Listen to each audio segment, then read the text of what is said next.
Bonjour et bienvenue. Aujourd'hui, on se pose une question un peu provocatrice. Et est-ce qu'on peut vraiment faire des progrès significatifs en français en seulement 30 jours? Bonjour. C'est vrai que ça semble ambitieux. Très. On s'appuie sur une source qui propose justement un plan d'action, un plan stratégique détaillé sur un mois. Alors notre mission, si on l'accepte, C'est d'explorer ensemble cette méthode étape par étape. Voir si c'est réaliste, comment ça marche. exactement. Décortiquer cette approche conçue pour ceux qui cherchent, disons, une amélioration rapide. Alors, avant de plonger, il faut peut-être cadrer un peu. L'objectif ici, ce n'est pas de devenir bilingue parfait en un mois, soyons clairs. Non, bien sûr, ce serait irréaliste. Voilà. L'idée, c'est plutôt d'acquérir une base fonctionnelle solide. Pouvoir communiquer avec plus d'assurance, comprendre et se faire comprendre dans des situations courantes. Une progression notable, donc. C'est ça. Et ce plan, il ne sort pas de nulle part. Il est basé sur des principes, de linguistique appliquée et même un peu de sciences cognitives. Bon, sans entrer dans le jargon. Ça lui donne une certaine crédibilité, une structure. Oui, c'est méthodique.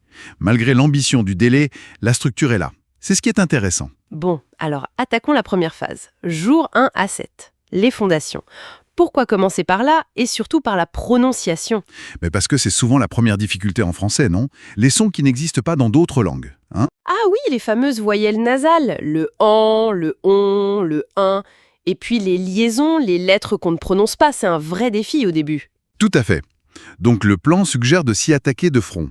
La source mentionne des outils pratiques. Oui, comme Forvo, ce site où on peut écouter des mots prononcés par des natifs, ça c'est utile. Très utile.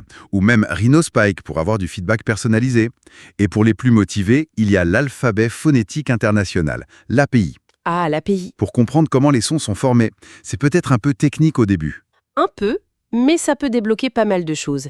Et puis, il y a la pratique des paires minimales. Expliquez-nous ça. C'est simple, hein. S'entraîner à distinguer et à prononcer des sons très proches. Par exemple, la différence entre pain et pine, ou rue et roue. Ça affine l'oreille et la prononciation. D'accord, je vois. C'est très ciblé sur l'oral dès le départ. C'est stratégique. Maîtriser un minimum la phonétique tôt, ça facilite tout le reste. Notamment l'aisance à l'oral plus tard, on n'accumule pas de mauvaises habitudes. Logique. Et après la prononciation, dans cette première semaine, Le vocabulaire, mais pas n'importe lequel. Le vocabulaire à haute fréquence. Les mots les plus courants, en somme. précisément, la source s'appuie sur des études, comme celle de Guggenheim, qui montrent qu'avec les 1000 mots les plus fréquents, on couvre déjà, tenez-vous bien, environ 85% de ce qu'on entend ou lit au quotidien. 85% avec seulement 1000 mots, c'est énorme. C'est un levier incroyable. Donc le plan propose un objectif d'environ 50 nouveaux mots par jour pendant cette première semaine. 50 mots par jour, ça reste intense, hein. Comment les mémoriser efficacement? Grâce au système de répétition espacée, les SRS, des applications comme Anki ou Quizlet sont parfaites pour ça. Elles optimisent les révisions pour ancrer les mots dans la mémoire à long terme. D'accord. Mais apprendre des listes de mots, ce n'est pas un peu artificiel? Si, justement. C'est pourquoi la source insiste sur l'apprentissage en contexte. Il ne faut pas mémoriser livre tout seul, mais plutôt une phrase simple comme « je lis un livre ». Ah oui, ça donne du sens et on voit comment utiliser le mot. Exactement. Ça aide aussi à intégrer la grammaire de base, qui est le troisième pilier de cette première phase. La grammaire. Le cauchemar de beaucoup. Oui, mais là encore, on commence simple. Les verbes essentiels. Être, avoir, aller, faire, au présent. Pas de panique. Juste le présent. Oui. Et puis les pronoms sujets. Je, tu, il. La structure de phrase de base, sujet, verbe, objet. Et les articles. Le genre des noms. Le b.a.-ba. Des outils comme Duolingo peuvent aider pour ça, j'imagine. Oui, Duolingo ou des sites comme Lawless French proposent des exercices ciblés sur ces points précis. Donc, à la fin de la semaine 1, si on suit le plan, on devrait avoir une prononciation basique mais correcte, reconnaître environ 350 mots et pouvoir faire des phrases très simples. C'est l'objectif visé. Une fondation pour la suite. Bon, et la suite, justement, phase 2, jours 8 à 15, ça devient plus complexe, on dirait. Développement des compétences clés. Oui, là, on entre dans le cœur de l'apprentissage d'une langue. Les 4 compétences. Écouter, parler, lire, écrire. Par quoi on commence? Par la compréhension orale, l'écoute. C'est souvent par là que l'apprentissage se fait le plus naturellement au début. Avec quelles ressources? Des choses adaptées au niveau débutant. Des podcasts comme Coffee Break French, qui sont progressifs, ou des chaînes YouTube comme Français Authentique, qui parlent lentement. L'idée, c'est de commencer doucement, non? Et d'utiliser les transcriptions au début, si nécessaire. Puis, petit à petit, on augmente la difficulté ou la vitesse. La source mentionne aussi le shadowing. C'est quoi ce truc? Le shadowing, c'est une technique où on essaie de répéter ce qu'on entend, quasiment en même temps que le locuteur. On imite sa prononciation, son rythme, son intonation. Ah, comme une ombre. Ça doit bien faire travailler l'oreille et la fluidité. Absolument, c'est très efficace. Et tout ça, cette importance de l'écoute, ça renvoie à des théories connues en acquisition des langues. Comme l'hypothèse de l'input de Krashen. Précisément. L'idée qu'on apprend en étant exposé à de la langue qu'on comprend en grande partie, mais qui contient aussi des éléments nouveaux, juste un peu au-dessus de notre niveau actuel. C'est cet input compréhensible qui nourrit l'apprentissage. L'input, c'est essentiel, mais ça ne suffit pas. Le plan insiste sur l'équilibre nécessaire avec l'output, la production, c'est-à-dire parler et écrire. C'est en essayant de produire qu'on teste ses hypothèses, qu'on ancre vraiment ce qu'on apprend. Et c'est souvent là que ça coince, la peur de parler, de faire des erreurs. C'est humain. Pour surmonter ça, le plan suggère de se lancer, mais dans un cadre bienveillant. Utiliser des plateformes d'échange linguistique. italki, Tandem, ces applis qui mettent en contact avec des natifs. Voilà. L'idée, c'est de prévoir des petites sessions de conversation régulières, même juste 30 minutes par jour. Pour commencer, on peut préparer quelques phrases type Du genre « comment vas-tu »,« je m'appelle »,« je voudrais ». Des choses simples pour briser la glace. exactement. Et un autre conseil, s'enregistrer. Se parler à soi-même et s'enregistrer. Ça peut être un peu étrange, non? Peut-être au début, mais c'est très formateur. Ça permet de prendre du recul, d'entendre ses propres erreurs de prononciation ou de grammaire, de comparer avec un modèle. D'accord. Donc, écoute active et première tentative de parole. Et pour la lecture et l'écriture? Même logique progressive. Pour la lecture, on commence par des textes simples. Des livres pour enfants? Le Petit Prince, par exemple. Oui, c'est un classique parfait pour ça. Ou des articles de journaux simplifiés. Il existe des sites pour ça. L'important, c'est de développer des stratégies. Comme essayer de deviner le sens des mots inconnus avec le contexte. Tout à fait. Surligner le nouveau vocabulaire aussi. Pour l'écriture, le plan recommande de tenir un petit journal quotidien. En français, Sur quoi? sur sa journée, ses pensées. Peu importe. L'objectif, c'est de produire régulièrement, disons 100-150 mots par jour, et d'utiliser des outils de correction. Comme Bon Patron ou même des correcteurs intégrés. Oui, pour identifier les erreurs récurrentes et progresser. Donc, à la fin de cette deuxième semaine, le but serait de comprendre un français parlé simple, pouvoir tenir de petites conversations, lire des textes basiques et écrire quelques paragraphes qui tiennent debout. C'est ça, on commence à avoir une certaine autonomie dans les 4 compétences. Impressionnant en si peu de temps. Et ensuite, phase 3, jours 16 à 23. Pratique immersive. L'immersion, ça fait souvent rêver, mais sans partir à l'étranger, c'est possible. Absolument. L'immersion, ce n'est pas forcément géographique. On peut créer un environnement immersif chez soi. Comment? D'abord, par les médias. C'est l'immersion médiatique. L'idée est simple. Remplacer autant que possible ces consommations médiatiques habituelles par des équivalents français, regarder des films français comme Amélie ou Intouchable, Oui, ou des séries populaires comme Lupin. Au début, on peut mettre les sous-titres en français. pas dans sa langue maternelle. Non, en français, c'est mieux. Ça aide à faire le lien entre l'oral et l'écrit. Et puis, dès que possible, on essaye sans sous-titres. Et la musique. Pareil. Écoutez des artistes francophones, que ce soit Stromae, Angèle, ou des classiques comme Piaf ou Brel, et essayez de suivre les paroles. C'est excellent pour le vocabulaire et les expressions idiomatiques. Et la source recommande de noter les nouvelles expressions. Oui, disons 10 à 15 par session d'écoute ou de visionnage, pour enrichir activement son vocabulaire.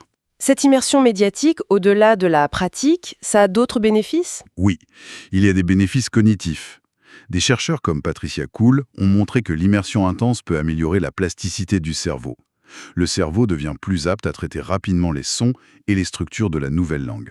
Ça rend le cerveau plus francophone, en quelque sorte? On peut dire ça. Et puis, il y a la dimension culturelle. S'immerger dans les médias, c'est aussi commencer à comprendre les références, l'humour, les non-dits, développer une certaine fluidité culturelle. Très important aussi. Mais l'immersion, ça peut être encore plus concret, non? Dans son environnement quotidien. Tout à fait. C'est ce que le plan appelle l'immersion simulée. transformer son quotidien en environnement francophone. Avec des post-it, par exemple. Étiqueter les objets de la maison, la table, la fenêtre, le frigo. Ça paraît bête, mais ça ancre le vocabulaire. Changer la langue de son téléphone, de son ordinateur aussi. Oui, c'est radical, mais très efficace. On est obligé d'apprendre le vocabulaire lié à ces outils qu'on utilise tout le temps. Et le plan suggère même de penser en français. Oui, essayer de narrer ses propres actions dans sa tête en français. Quand on cuisine, se dire « je coupe les légumes, je fais chauffer l'eau ». Ça automatise la structure des phrases. Fascinant. Et l'interaction sociale dans tout ça. Elle reste clé. Rejoindre des communautés en ligne, des forums, des groupes Facebook, le subreddit Or French, des serveurs Discord dédiés à l'apprentissage du français. Il y a plein d'endroits où pratiquer à l'écrit et parfois à l'oral. Donc on se crée une bulle francophone. Et l'étape d'après, c'est d'utiliser ce français en vrai. C'est l'objectif final de cette phase, l'application pratique. Mettre en œuvre ce qu'on a appris dans des scénarios concrets, ou au moins simulés. Comme oser commander au restaurant en français. Exactement. Ou faire un jeu de rôle, si on n'a pas l'occasion. Rédiger des emails en faisant attention au registre. Un email formel à une administration, ce n'est pas la même chose qu'un message à un ami. Cher monsieur, vs salut. Apprendre à demander son chemin aussi. Excusez-moi, où est la gare, s'il vous plaît? Voilà, ce sont ces petites utilisations fonctionnelles qui bâtissent la confiance. On voit que la langue sert à quelque chose de concret. Le but de cette phase 3 est donc de se sentir à l'aise avec les médias, de commencer à penser en français et d'oser utiliser la langue dans des situations pratiques. C'est l'idée. On passe d'un apprentissage un peu scolaire à une utilisation plus naturelle et intégrée.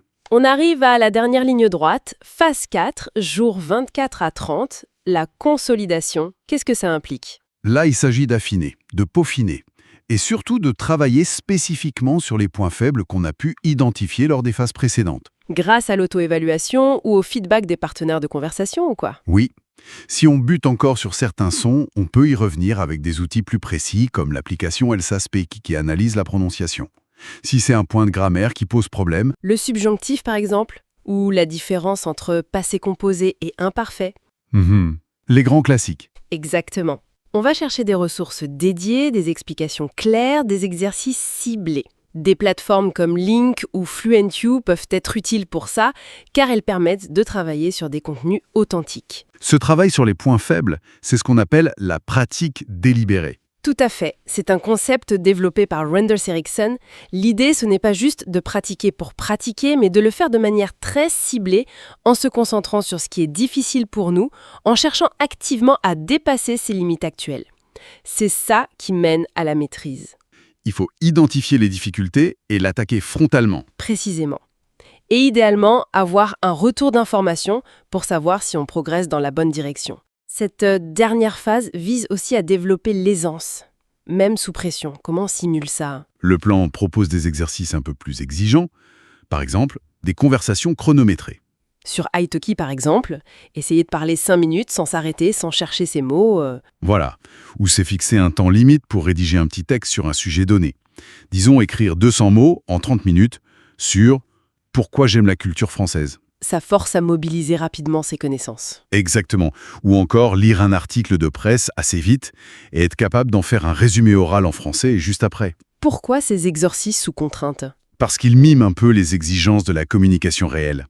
Dans une vraie conversation, on n'a pas toujours le temps de peser chaque mot.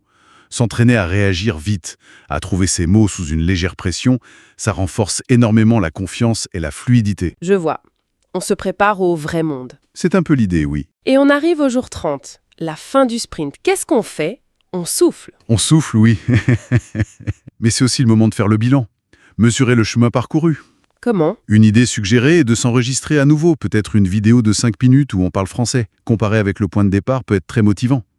On peut aussi partager cette vidéo pour avoir du feedback. Et après le bilan, l'étape cruciale, planifier la suite. Essentiel.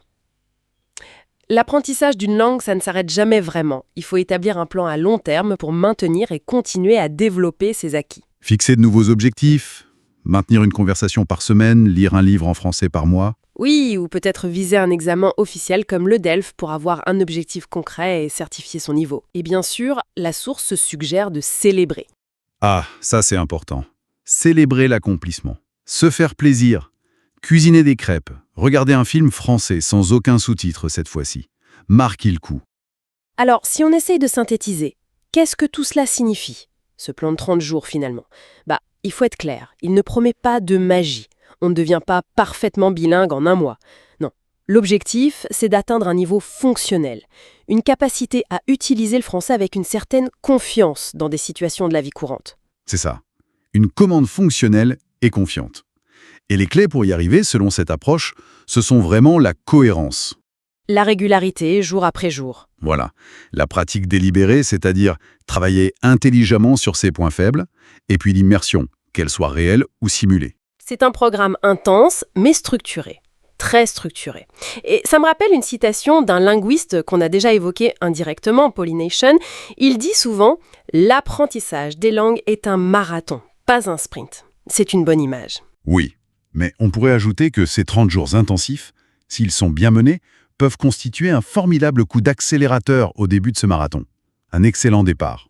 Ça donne une impulsion. Mais ça soulève une question pour la fin, peut-être. Oui. Le plus dur, n'est-ce pas de maintenir cet élan après les 30 jours? Ce sprint initial est une chose, mais tenir la distance sur le marathon. C'est une excellente réflexion. Le défi de la durabilité est sans doute aussi grand, voire plus grand, que le défi initial. Comment faire pour que cet élan ne retombe pas? Peut-être en adaptant certaines stratégies de ce plan intensif. Les intégrer dans une routine plus soutenable à long terme. C'est une piste très intéressante à explorer pour chacun.